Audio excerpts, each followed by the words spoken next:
आपल्याकडे जेव्हा कुठल्याही मुलीचं लग्न ठरतं तेव्हा जसजशी लग्नाची तारीख जवळ येते तशी लग्न घरी सर्वांचीच कामाची धांदल उडते, खास करून नवऱ्या मुलीची. लग्नाचं शॉपिंग, पार्लर, मेकअप, वेगवेगळ्या स्किन ट्रीटमेंट, त्यानंतर लग्न सोहळा आणि त्यासंबंधित सर्व विधी, या सर्व गोष्टींमुळे नवीन नवरीची प्रचंड दमछाक होते आणि मग नवीन नवऱ्या बऱ्याच वेळा आजारी पडतात आणि त्यांचा दवाखाना सुरू होतो. तुमचंही जर लग्न जमलेलं असेल किंवा नुकतंच लग्न झालेलं असेल तर आजचा हा व्हिडिओ शेवटपर्यंत नक्की पहा, कारण आज मी तुम्हाला सांगणार आहे लग्नाआधी आणि लग्नानंतर आरोग्याची कुठली काळजी घ्यायची जेणेकरून तुमचं न्यूली मॅरिड लाईफ हेल्दी आणि हॅपी होईल. चला तर मग सुरुवात करूया. लग्नाच्या किमान महिनाभर आधीपासून तुम्हाला तुमच्या आरोग्याकडे खास लक्ष द्यायचं आहे. तुमच्या आरोग्याची विशेष काळजी घ्यायची, कारण जर तुमचं आरोग्य चांगलं असलं तर त्याचं रिफ्लेक्शन तुमच्या लग्नाच्या दिवशी तुमच्या चेहऱ्यावर दिसणार आहे. लग्न म्हटलं की केळवण आलं, गडंगनेर आलं, बॅचलरेट पार्टी आल्या, पण अशा वेळी तुम्हाला तुमच्या खाण्यापिण्याचं स्केड्यूल फिक्स ठेवायचं आहे. ऑइली, तळलेलं, गोड पदार्थ तुम्हाला बंद ठेवायचे आहेत. तुमच्या आहारात हिरव्या पालेभाज्या, फळभाज्या, फळं आणि डाळी यांचा समावेश करायचा आहे.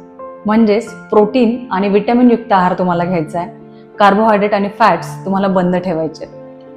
त्याचसोबत तुम्हाला पाण्याचं प्रमाण भरपूर ठेवायचं आहे जेणेकरून तुम्ही डिहायड्रेशन होणार नाही. त्यानंतर दुसरी महत्त्वाची गोष्ट म्हणजे तुम्हाला किमान अर्धा तास तरी व्यायाम करायचा आहे. कुठलाही व्यायाम प्रकार तुम्ही करू शकता. व्यायामामुळे तुमची बॉडी टोनअप तर होईलच, पण व्यायामामुळे जो घाम येतो त्यातून तुमचे टॉक्सिन्स बाहेर पडतील आणि तुमची स्किन अगदी तुकतुकीत, ग्लोईंग आणि रेडियंट होईल. त्यामुळे मग तुम्ही लग्नात लेहंगा घाला, साडी घाला, you are going to look fabulous, gorgeous. तिसरी महत्त्वाची टिप म्हणजे तुम्हाला 7 ते 8 तास झोप घ्यायची. लग्न म्हटले की पाहुणे आले, वेगवेगळे कार्यक्रम आले, त्यामुळे जागरण होतं, पण तुम्हाला पुरेशी झोप घ्यायची आहे, कारण अपुऱ्या झोपेमुळे थकवा तर येतोच पण स्किनही डल होते. आता आपण पाहूया स्किन केअर.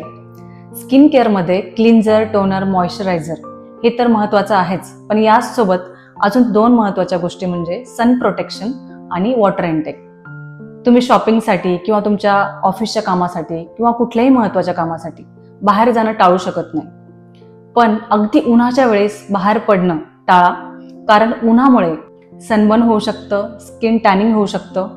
त्यातले त्यात जर तुम्ही लेसर फेशियल, हायड्रा फेशियल किंवा केमिकल पिलिंग यासारख्या ट्रीटमेंट जर घेत असाल तर तुम्हाला सन प्रोटेक्शन अतिशय महत्त्वाचं आहे. बाहेर पडण्यापूर्वी हाय SPFचं सनस्क्रीन लावूनच बाहेर पडा. त्याचसोबत स्कार्फचा वापर करा.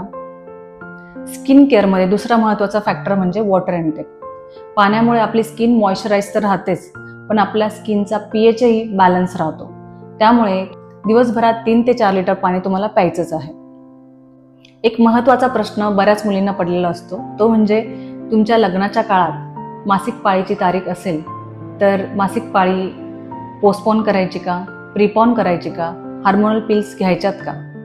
तर याचं उत्तर आहे येस. तुम्ही डॉक्टरांच्या सल्ल्याने मासिक पाळी पोस्टपोन करू शकता. ह्या प्रोजेस्टेरॉन ओनली पिल्स असल्याने त्याचे फार मेजर साईड इफेक्ट नाही आहेत, पण मासिक पाळी पोस्टपोन करण्यासाठी तुम्हाला तुमच्या मासिक पाळीच्या डेटच्या 8 ते 10 दिवस आधी डॉक्टरांना भेटणं गरजेचं आहे. डॉक्टरांच्या सल्ल्याने योग्य प्रिकॉशनमध्ये, योग्य मार्गदर्शनाखाली तुम्ही जर या हार्मोनल पिल्स घेतल्या तर तुम्हाला कुठलेही साईड इफेक्ट होणार नाही. अजून एक महत्त्वाचा प्रश्न बऱ्याच जोडप्यांना किंवा टू बी मॅरिड कपल्सला पडलेला असतो, तो म्हणजे लग्नानंतर प्रेग्नन्सी राहू नये म्हणून कुठलं सेफ कॉन्ट्रासेप्शन यूज करू शकता. फिमेलने यूज करायचं की मेलने यूज करायचं, असे बरेच प्रश्न असतात, पण ते ओपनली बोलू शकत नाही आणि त्यामुळे ॲक्सिडेंटल प्रेग्नन्सी राहून जाते आणि इच्छा नसतानाही किंवा मेंटल प्रिपरेशन नसतानाही ती प्रेग्नन्सी कॅरी करावी लागते. प्रेग्नन्सी ही अशी गोष्ट आहे की it should be by plan, not by accident. म्हणूनच कुठलंही न्यूली मॅरिड कपल सुरुवातीच्या 3 ते 6 महिन्यामध्ये आयडियल कॉन्ट्रासेप्शन म्हणून ओरल कॉन्ट्रासेप्टिव्ह पिल्सचा यूज करू शकतं. ओरल कॉन्ट्रासेप्टिव्ह पिल्स हे महिलांनी घेण्याचं 21 गोळ्यांचं पॅकेट असतं. पाळीच्या 4थ्या दिवशीपासून रोज 1 गोळी न विसरता दुधासोबत घ्यायची असते. जेणेकरून मळमळ किंवा उलटीसारखा त्रास त्यांना होत नाही. अतिशय सेफ 99% इफेक्टिव्ह गोळी आहे. त्यामुळे तुम्ही सुरुवातीच्या 3 ते 6 महिने ही गोळी सेफली यूज करू शकता आणि त्यानंतर 6 महिन्यांनी जेव्हा तुमचं रिलेशन कम्फर्टेबल झोनमध्ये येतं तेव्हा तुम्ही दुसऱ्या मेथडवर म्हणजेच बॅरियर मेथडवर शिफ्ट होऊ शकता किंवा प्रेग्नन्सी प्लॅन करू शकता. त्यानंतर अजून एक महत्त्वाची गोष्ट, नवीन लग्न झालेल्या मुली कॉन्ट्रासेप्शन म्हणून सर्रास इमर्जन्सी पिलचा वापर करताना दिसतात. कधीही अनप्रोटेक्टेड इंटरकोर्स झाला की त्या इमर्जन्सी पिल घेतात.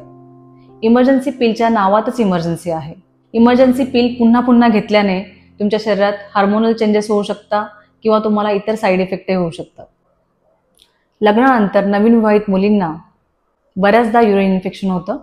त्यामध्ये लघवीला आग होणं, जळजळ होणं, लघवीचा रंग बदलणं, लघवीला वास येणं, कंबर आणि पोटदुखी होणं अशी लक्षणं दिसतात. याला हनीमून सिस्टायटिस म्हणतात. तुम्हालाही जर यातील काही लक्षणं दिसत असतील तर लवकरात लवकर डॉक्टरांची भेट घ्या आणि यावर योग्य ट्रीटमेंट करून घ्या. हे इन्फेक्शन वारंवार होऊ नये म्हणून भरपूर पाणी प्या. प्रत्येक इंटरकोर्सच्या आधी आणि नंतर प्रायव्हेट पार्ट स्वच्छ करा. इंटरकोर्स झाल्यानंतर युरिन पास करा. तुमच्या सोबतच तुमच्या पार्टनरला सुद्धा पर्सनल पार्ट हायजीन मेंटेन करणं तितकंच गरजेचं आहे, जेणेकरून तुम्हाला युरिन इन्फेक्शन होणार नाही. तुम्हाला तुमच्या नवीन आयुष्याच्या सुरुवातीला मी दिलेल्या ह्या टिप्स नक्कीच उपयोगी पडतील. जर तुम्हाला हा व्हिडिओ आवडला असेल तर तुमच्या बहिणीला, तुमच्या मैत्रिणीला, तुमच्या होणाऱ्या बायकोला, तुमच्या मुलीला हा व्हिडिओ नक्की शेअर करा, जेणेकरून मी दिलेल्या ह्या टिप्स त्यांच्या भविष्यात उपयोगी पडतील. थँक्यू.